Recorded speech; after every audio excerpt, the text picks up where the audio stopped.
So hello everyone. तो comments में एक पूछा गया था कि ऑफलाइन टेस्ट सीरीज ज़रूरी है या नहीं, है ना। AITS का रिव्यू मांगा था।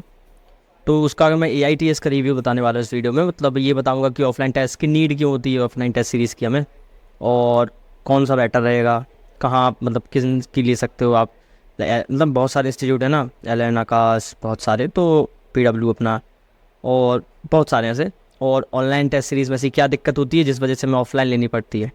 दिक्कत कुछ नहीं होती है, दिक्कत कहीं नहीं होती। चल तो मैं एक पहले तो सब क्लियर कर दे रहा। तो आपको एट दैट टाइम अगर आप ऑनलाइन प्रिपरेशन कर रहे हो अभी, तो अभी के टाइम में आपको ऑफलाइन टेस्ट सीरीज़ की उतनी ज़्यादा ज़रूरत नहीं है। ऑफलाइन टेस्ट सीरीज़ की आपको ज़रूरत तब पड़ती है जब लास्ट का मतलब 1 से 2 महीने बचा होता है या लास्ट के मंथ में पड़ती है। ठीक है, मैंने क्या किया था, मैंने पूरे साल ऑनलाइन टेस्ट ही लगाए थे। और ज़्यादातर मैं ऑनलाइन को ऑफलाइन कैसे मतलब ऑनलाइन को ऑफलाइन तरीके में कैसे लगाता था। जो ऑनलाइन का टेस्ट होता था ना, मैं वो तो दे ही लेता था, और उसकी जो PDF मिलती थी उसको प्रिंट आउट करा लेता था। उसको प्रिंट आउट करा लेता था और मैंने OMR शीट जो ऑफिशियली आती है ना नीड में, वो वाली मेरे पास थी।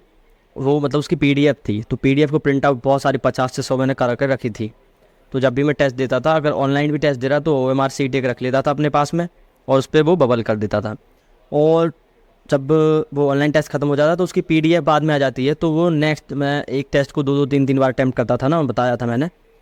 तो वो जो रहता था पेपर, तो उसको जब मुझे नेक्स्ट टाइम अटैम्प्ट करना होता था ताकि मुझे अपनी गलतियाँ फिर से वो गलतियाँ सुधर जाए जो मैंने पिछले टेस्ट में की थी, तो उसको फिर मैं ऑफलाइन पैटर्न में प्रिंट आउट निकलवा के और खुद देता था उसको। और OMR मेरे पास काफ़ी सारी थी। तो एक ये तरीका आप पूरे साल फॉलो कर सकते हो। और लास्ट में जाके मैंने ऑफलाइन ज्वाइन की थी इंदौर में जाके, वो PW विद्यापीठ की थी। उसके चार्जेस थे तब 2500 यानी 2500 की थी। और वो 2500 की तब थी और जब वो जनवरी से स्टार्ट हुई थी। मैं लेकिन पहुंचा था वहाँ पे अप्रैल में। मैंने अप्रैल मंथ से ज्वाइन की थी, क्योंकि जनवरी फरवरी मार्च यहाँ फ्रिक्वेंसी कम थी टेस्ट की। जनवरी में शायद 15 डेज़ पर थी, फरवरी में वो फ्रिक्वेंसी शायद 14 डेज़ ऐसे कुछ थी, एंड मार्च में वो हुई थी शायद मतलब 1 वीक में एक होता था। देन जब मैं अप्रैल में गया तब 3 से 4 दिन के बीच एक टेस्ट होता था, और लास्ट में 4 5 6 मतलब लास्ट में 3 टेस्ट कंटिन्यू हुए थे, है ना। तो उस टाइम फ्रिक्वेंसी बढ़ी हुई थी, तो काफ़ी टेस्ट मेरे को लगभग ऑफलाइन मैंने 10 से 12 टेस्ट दे दिए थे, 10 तो दे ही दिए थे। तो इससे मेरे को एक ऑफलाइन मुझे नीड थी, और मुझे लगता है अगर जिसके पास ऑप्शन हो ना ऑफलाइन ज्वाइन करने का, तो उसे ऑफलाइन टेस्ट सीरीज ज्वाइन करनी ही चाहिए। भले ही लास्ट मंथ में करो या लगभग 2 महीने पहले कर लो पेपर के, क्योंकि उसका ये फ़ायदा होता है, क्योंकि एट द एंड हमारा जो पेपर का पैटर्न है वो ऑफलाइन ही है ना। JEE का होता है ऑनलाइन, लेकिन हमारा जो नीट का पैटर्न है वो ऑफलाइन होता है। और ऑफलाइन आपको काफ़ी सारे बच्चों के बीच में बैठा के देना होता है, एज़ कम्पेयर टू घर में आप अकेले होते हो, और वो एनवायरनमेंट नहीं मिल पाता घर में। मैं इतना बता सकता हूँ, टेस्ट का जो असली फील होती है नीट के पेपर दिन जैसी फील, वो ऑफलाइन टेस्ट में आती है।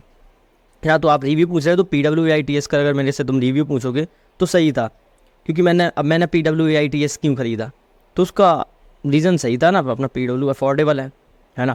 मतलब अदर कोचिंग की टेस्ट सीरीज़ 8 to 10,000 के बीच वेरी कर रहे थे उनके प्राइस, और PW का मात्र 2500 था।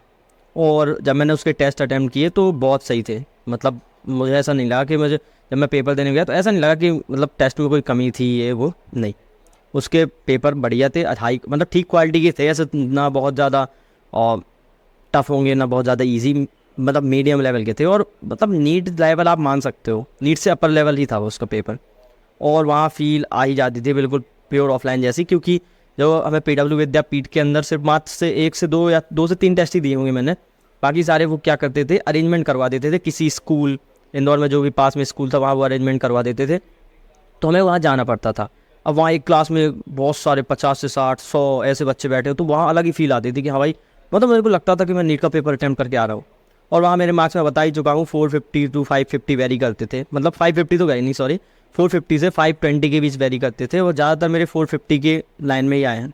और ये शायद मैंने एक अपनी शॉर्ट वीडियो में या टेस्ट एक में डाल रखी है, आप चेक कर लेना, माई यकीन टेस्ट मॉक्स टेस्ट स्कोर, तो उसमें मैंने डाल रखे हैं मेरे मार्क्स कितने के बीच लाया करते थे। तो बेसिकली वो हमेशा 450 से 500 के बीच ही रहते थे। तो ऑफलाइन टेस्ट सीरीज का एक एज तो मिला। जब मैं नीट का पेपर देने गया था जिस दिन, तो उस दिन मेरे को यही लग रहा था मैं टेस्ट देने जा रहा हूँ। उतना ज़्यादा मतलब मैं पिछले एज़ कम्पेयर टू पिछले साल में अगर मैं फर्स्ट ड्रॉप की बात करूँ तो मैंने प्योर घर से ही प्रिपरेशन की थी। मतलब मैं बाहर तक भी नहीं गया था, मैं बाहर घूमने भी नहीं जाता था इतना, मतलब घर में ही रहता था। तो जिस दिन मैं पेपर देने गया था उस दिन मेरे को एक अजीब सी टेंशन, मेरे को चीज़ें आ रही थी लेकिन वहाँ जाके मैं गलत करके आया। तो मैंने इस बार सोच लिया था कि चाहे जो हो कि मतलब स्पेंड करना हो कुछ भी कर दूंगा, 5-10 हज़ार रुपये, लेकिन ऑफलाइन टेस्ट सीरीज दे के आऊँगा, क्योंकि वो भाई 1 साल बचाएगी तुम्हारा। है ना। तो अगर तुम्हारे पास ऑप्शन है, जैसे मेरे यहाँ से फिर भी इंदौर 600 किलोमीटर दूर था, लेकिन मैंने सोच लिया था कि भाई मुझे जाना है, मुझे ऑफलाइन टेस्ट सीरीज ज़रूरी है, मुझे अपने लिए लगी ऐसी। लेकिन अगर आपके पास बिल्कुल मतलब कि आप नहीं जा पा रहे हो इतने दूर, और मतलब नहीं जा पा रहे हो कैसे भी करके, कुछ भी प्रॉब्लम हो रही है, आपके पास टेस्ट सीरीज नहीं है, एक तो इतना ज़्यादा दूर जाना भी नहीं है, अब लास्ट के मंथ में दिक्कत होती है, क्योंकि जाना है अगर आप जाना चाहते हो ऐसे दूर, आपके घर से काफ़ी दूर, तो 2 महीने पहले जाओ। हाँ, ये मैंने गलती की थी, लेकिन क्योंकि आपकी हो सकता है तबीयत किसी ख़राब हो जाए। मेरे साथ तो भाई भगवान थे, मुझे लगता है मेरी तबीयत वबीयत का कोई सीन नहीं था, सब अच्छा गया मेरे साथ। लेकिन 2 महीने पहले जाओ अगर जाना ही है दूर। अगर आपके घर के पास आप 50-100 किलोमीटर एरिया में है ऑफलाइन टेस्ट, तो आपको 100% ज्वाइन करना चाहिए, अभी से कर सकते हो। शायद PW की अभी आ भी चुकी है, मैंने देखा नहीं, शायद आ चुकी है ऑफलाइन, तभी एक कमेंट था कि EITS ऑफलाइन का रिव्यू दूंगा। तो रिव्यू तो उसका सही है कि भाई आ जाती तो मैं ऑफलाइन की पूरी नीट के पेपर की फील आ जाएंगी, है ना। और उस अफोर्डेबल प्राइस होते हैं, लाइक वो पिछले साल तो 2500 में थी, मतलब काफ़ी ज़्यादा अफोर्डेबल था वो, है ना। अब तुम बैच से कंपेयर मत करो, क्योंकि वहाँ ऑफलाइन उन्हें सब अरेंजमेंट करवाना पड़ता है, बैच तो 4000 में पूरा रहता है, वो तो मान सकते हैं। और मैं जब एक्स्ट्रा, जैसे लास्ट के मंथ में मैंने काफ़ी एक्स्ट्रा टेस्ट भी दिए थे, तो मैं ऑनलाइन भी लगा लेता था यकीन के, वो ऑफलाइन भी दे के आता था, और कुछ जो यकीन के होते थे उनका प्रिंट आउट भी निकलवा के मैं दे देता था, है ना। और मेरे पास कुछ मतलब जो होता है ना आकाश इंस्टीट्यूट के टेलीग्राम पर डले हुए थे पेपर, तो मैंने वो भी डाउनलोड, मतलब मेरे को वो आ गए थे कहीं से, तो मैंने 4 से 5 वो भी दिए थे लास्ट के मंथ में, है ना। प्रिंट आउट निकलवा के, खुद प्रिंट आउट निकलवा ला। और मेरे पास OMR सीट थी, तो उसी में तो OMR तो मैं कहूँगा कि करवा लूँ, और हो सकता है मैं मतलब टेलीग्राम पे मैं डाल दूँगा OMR की PDF कि वो कैसी रहती है, उसके जाओ किसी भी शॉप पर चले जाओ, तुम प्रिंट आउट निकलवा लो, फोटो कॉपीज़ करवा लो बहुत सारी, और उसका हर टेस्ट में यूज़ करो। बबलिंग तो स्टार्ट कर दो अभी से, एंड हो सके तो आप जब पेपर दो ना, वो टेस्ट दिया करो यकीन का, अभी तो नहीं, जनवरी फरवरी से आप करने लगना कि वो प्रिंट आउट निकलवा लेना, है ना, प्रिंट आउट निकलवा लेना। और अगर तुम कर सकते हो मैनेज, तो ऑफलाइन टेस्ट सीरीज मतलब मेरे अकॉर्डिंग तुम जाना, ठीक है। क्योंकि एक मैंने भी ऐसी वीडियो देख रखी थी कि ऑफलाइन टेस्ट हाउ, मतलब क्यों ऑफलाइन टेस्ट है, ऑफलाइन टेस्ट सीरीज क्यों ज़रूरी है नीट के पेपर के। तो वही वीडियो देखी थी मैंने, उसमें उन्होंने बताया था कि हाँ ज़रूरी है अगर तुम कर सकते हो। बाकी ऐसा नहीं है कि ऑनलाइन टेस्ट सीरीज दोगे तो मतलब नीट नहीं होगा, ऐसा कुछ नहीं है। मैं बता रहा हूँ अगर आपके पास है मतलब अरेंजमेंट करने का है तरीका, तो कर सकते हो, क्योंकि सही है वो ऑफलाइन टेस्ट सीरीज़ आपको फील आ जाएगी, है ना। अगर नहीं कर पाया तो सबसे अच्छा तरीका यही है जो मैंने किया था फर्स्ट ड्रॉप में, कि वो प्रिंट आउट निकलवा लो, OMR के प्रिंट आउट निकलवा लो, और उसको अटैम्प्ट करो, और फिर खुद 2 से 3 घंटा उस पर एनालाइज को दो। वो सबसे ज़्यादा जरूरी है, सबसे ज़्यादा जरूरी वही है, एनालाइज करना। भले ही आप टेस्ट ऑफलाइन दो, लेकिन एनालाइज नहीं कर रहे हो उसको, तो कोई मतलब नहीं है, कोई भी मतलब नहीं है। टेस्ट एनालिसिस बहुत ज़्यादा ज़रूरी है, जितनी सोच सकते हो उससे भी ज़्यादा ज़रूरी है ना। तो टेस्ट एनालिसिस के लिए 2 से 3 घंटा दो हर टेस्ट में, चाहे वो ऑनलाइन दिया हो आपने, ऑफलाइन दिया हो, या OMR पर प्रिंट करवा के दिया हो, है ना। और उसको लिखो, और जितने भी इस बार मार्क्स आए हैं ये लिखो, अगली बार इससे 10, 20, 30, है ना, एक पैटर्न वाइज मार्क्स ज़्यादा आने चाहिए तुम्हारे। एक कैसा बना लो पैटर्न कि तुम्हारे इस बार से जितने भी नंबर हैं, भले ही तुम्हारे 450 आए हो, 500 आए हो, 300 आए हो, 300 आए हो तो फिर 50 का जंप लगाओ कि 350 आने चाहिए। और अगर तुम्हारे लाइक 500, 550 आ रहे हैं तो 10, 20 नंबर का जंप लगाओ। 600 आ रहा है तो 5, 10 ऐसे नंबर का लगाओ, तो मेंटेन करके रहो, अच्छा स्कोर आ रहा है, यही चीज़ है। और अगर मेरे से तुम रिव्यू मांगोगे EITS का रिव्यू, तो काफ़ी सही रहता है, मतलब वो अफोर्डेबल प्राइस पे होती है, और उसके मतलब क्वेश्चन पेपर काफ़ी सही होते हैं, और तुम्हें माहौल मिल जाता है बिल्कुल नीट का। मुझे तो मिल गया था, मैं दरअसल PW विद्यापीठ इंदौर में गया था, ठीक है।